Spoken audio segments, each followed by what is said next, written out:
My sister Emily disappeared on April 10th, 2008. 5 years later, on October 9th, 2013, she came back. 6 weeks after that, our house burned to the ground. I was 14 when it happened, spending the night at my friend Nathan's. My mother didn't survive. The coroner said she'd already been stabbed before the fire even started. Since then, people have claimed to see Emily all over the world: New York, Berlin, Kyoto, even a cafe in Buenos Aires. Some say she was with a man. Some say she wasn't human anymore. I never knew what to believe until I found the note. April 10th, 2008, was a Thursday. Vermont was still clinging to winter. The air smelled like cold iron and pine needles. Through my bedroom window, I watched a thin sheet of snow bury the backyard swing set, and I tried to shake the memory of the nightmare that had just jolted me awake. Glass breaking, a scream, and something dragging through the dark. Then came the real scream. It tore down the hallway like a siren. My mother's voice. I ran to Emily's room. The window was shattered. The curtains sucked toward the freezing air. Her dresser drawers were dumped on the floor. Posters ripped from the walls. My mother was on her knees, shrieking her name, Emily. But Emily was gone. The police came, then the state troopers, then the FBI and the news vans. They combed the woods behind our house. They searched ponds, wells, and abandoned cabins. They found nothing. That night on the local news, my mother clutched Emily's photo and said, "They took her. The wolves of Abdon took my daughter." It became a phrase that would haunt the rest of my childhood. Abdon was the name of the valley where we lived, barely a town, just a scattering of houses, a small church, and a grocery that sold bait alongside milk. There was an old legend people whispered about, half-human, half-beast creatures that stalked the woods at night, luring children away with soft howls that sounded almost like crying. After Emily disappeared, my mother sealed every door and window with plywood. She pulled me out of school, smashed our computer, and made me pray 3 times a day. We only left the house to buy groceries or to attend church services led by Pastor Jonas Keene. On Wednesday nights, she'd go to ladies' Bible study until 9. Those nights, she locked me inside the house alone, telling me to keep the lights off so the wolves couldn't see in. For years, that was my world: 4 walls, canned food, and sermons about demons that looked like people. When I was 12, our Sunday school teacher rewarded us for memorizing a chapter of Psalms by letting us play outside.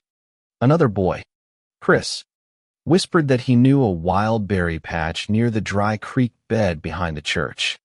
I followed him through the fence. We didn't find berries. We found a man sitting on a boulder by the creek, hunched over, wearing a filthy bomber jacket. He looked up, and his smile was all gums and yellow teeth. "Afternoon," he said. "Either of you boys seen Pastor Keene?" Before I could answer, he stood and took a step toward us. His hands were long and pale, the nails rimmed with dirt. Chris screamed. We ran. When my mother found out, she locked me in the cellar all night for disobedience. I shivered under a blanket, staring at the stone walls, and thought about the story how the wolves of Abdon could disguise themselves as men. 5 years after Emily vanished, the police found a young woman on the side of the road outside Bennington, emaciated, barefoot, wearing a filthy sweater. She told the EMTs her name was Emily Harris. DNA confirmed it. The birthmark on her shoulder matched. So did her dental records. She was 18 when I saw her at the police station. I didn't hesitate. I ran to her. She smelled like smoke and antiseptic and dirt. But when she said my name, "Hey, Maddie Bear," I knew that voice. I was 9 again, clinging to my big sister. Mom stood frozen in the doorway, arms folded, eyes hollow. "Can she come home?" I asked. Mom nodded stiffly. "If she follows the rules." Emily moved back into her old room. She spent hours opening and closing drawers, touching the things Mom hadn't thrown away: her diary, her grandmother's locket, a faded photo of the three of us at Lake Champlain. At night, we'd drink hot chocolate in my room, just like we used to. She always made it herself: milk, cocoa, a sprinkle of cinnamon. She said it helped her sleep. She'd laugh and tell me stories, but something about her laugh felt rehearsed, like a recording played 1 decibel too high. "Tell me an ultimate secret," she whispered one night, using our old childhood game. "Okay," I said, "but you have to tell me one too." I showed her the hiding spot in my dresser where I kept 2 things: a walkie-talkie Nathan had given me, and a silver key I'd stolen from Mom's ring. It unlocked the cellar door. When she saw it, her eyes darkened. "That's a good secret," she said. "My turn later." "Okay." But she never told me hers. 2 weeks after Emily came home, I woke up sick, nauseous, sweating. I stumbled to the bathroom and threw up. The hot chocolate from the night before came out like sludge. While rinsing my mouth, I heard voices in the living room. Mom was on the phone. "I don't know what it wants," she whispered, "but that thing isn't my daughter." I froze. Who was she talking to? And what did she mean, that thing? When the light in her room finally went out, I tried sneaking back to bed, but Emily was standing in the kitchen, boots on. Mud splattered up her jeans. "What are you doing up?" she asked. "I could ask you the same." "I wanted water," she said, smiling too easily. Her boots squished when she walked back down the hall. 7. The body in the woods. The next week, Mom dragged Emily to Bible study and left me locked inside alone. Nathan climbed through the cellar window, carrying his new iPhone. "Dude, look at this." He showed me a headline: "Body found in Abdon Woods, victim stabbed over 60 times.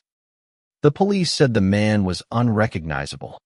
Mom's stories about the wolves didn't sound so crazy anymore. That night, I dreamed of the creek bed, the same one where I'd seen that stranger years ago. In the dream, something dragged him into the earth. The following Wednesday, I pretended to drink my hot chocolate, but poured it into a plastic bag. When Emily thought I was asleep, she crept into my room and opened my dresser. She took the key. I followed her barefoot through the house, keeping to the shadows. The trap door to the laundry room cellar opened with a dull squeak. She descended, flashlight swinging. I waited a moment, then climbed down after her. The basement air smelled of mold and rust. Emily unlocked the back door and stepped out into the night. I trailed her through the trees until the moonlight pooled silver on the dry creek bed.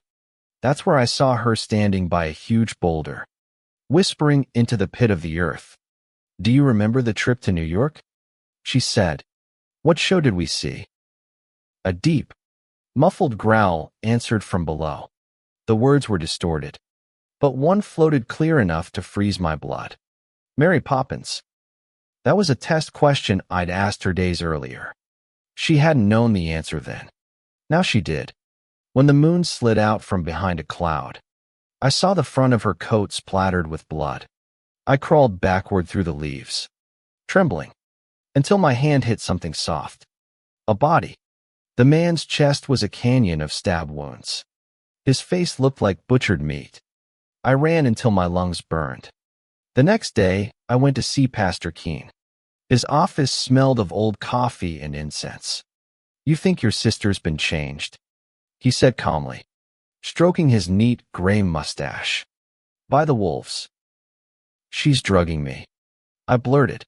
"She sneaks out. She talks to something in the woods." He studied me with those pale green eyes that never blinked. Then he stood, opened a wall safe, and took out a small plastic vial filled with white powder. "This," he said, "is a blessed compound. Mix it into her food. If she's been touched by the wolves, this will cleanse her." I wasn't stupid. I knew poison when I saw it. But I also knew fear. That night, Emily said she had a headache and stayed home from Bible study. I told her I'd make the hot chocolate this time.